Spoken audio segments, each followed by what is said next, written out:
Le marché du carbone est un système de vente aux enchères d'unités d'émissions de gaz à effet de serre. Compliqué? Voici un exemple. Cet ingénieur de Montréal a construit un système de traitement de méthane dans une mine de charbon en Alabama pour vendre des crédits de carbone à une grosse pétrolière en Californie. Il a fait ça grâce au marché Québec-Californie de carbone, en place depuis le 1er janvier 2014. La mine de charbon Jim Water Resources de Brookwood en Alabama émet beaucoup de méthane, un gaz dangereux, c'est le fameux grisou. Pour diminuer son empreinte d'émissions de gaz à effet de serre, elle doit s'en débarrasser. Et c'est basé sur une technologie québécoise. On a installé l'usine au coût, avec la recherche-développement, d'environ 6 millions de dollars.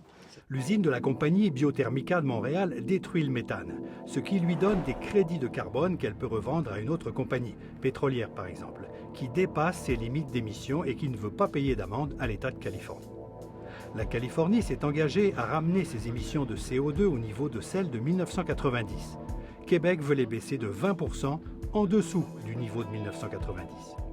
Guy Drouin vient ainsi de vendre plus de 80 000 tonnes de crédit carbone à 12 $ la tonne sur le marché actuel. C'est un prix plancher garanti, total 860 000 $. Il aura amorti rapidement son investissement. C'est la naissance d'un tout nouveau type d'industrie qui ne produit rien mais qui élimine la pollution.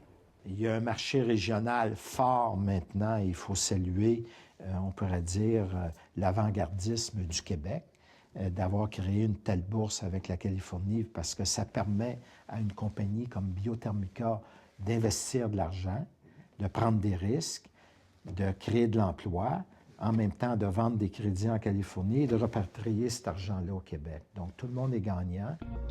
Pour comprendre le marché du carbone, il faut s'imaginer que le monde est un immense marché composé d'usines qui génèrent du CO2. Certaines usines qui se modernisent, par exemple, arrivent à réduire leurs émissions de CO2 et peuvent ainsi revendre leurs crédits de carbone, leur part non utilisée, à des usines qui dépassent les limites permises.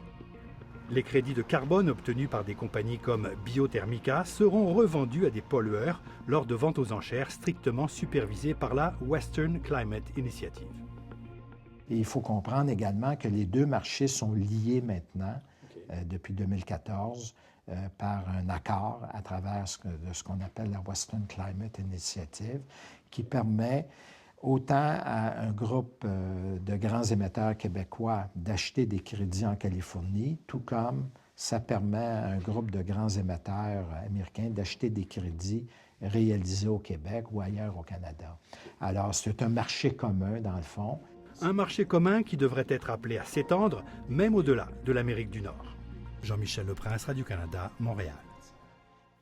Et on va poursuivre avec vous. Bonsoir Gérald. Bonsoir Céline. Alors on le voit, les échanges se font déjà entre le Québec et la Californie. Là, il y a l'Ontario qui va se joindre à ce marché, c'est important? C'est très important. Ça apporte beaucoup plus de profondeur, de crédibilité au marché du carbone canadien, nord-américain, en quelque sorte. Et c'est important pour l'environnement aussi, en Amérique du Nord, au Canada, aux États-Unis. 3 choses à dire là-dessus. Le marché du carbone, le signal du prix. La tendance est lourde en ce moment. On veut tarifer le carbone. C'est vrai en Asie, c'est vrai en Europe, c'est de plus en plus vrai chez nous.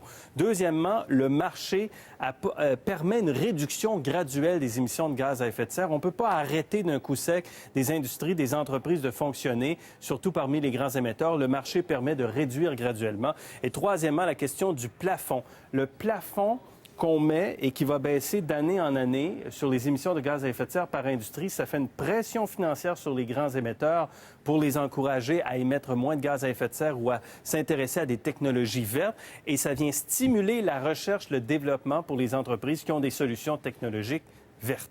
Et le prix demeure peu élevé. Le prix demeure peu élevé et c'est pour ça l'importance de voir des nouveaux acteurs entrer dans le marché, comme l'Ontario. Alors, au Québec et la Californie, c'est une bourse du carbone 2012-2013. On est entre 10 et 15 $ la tonne.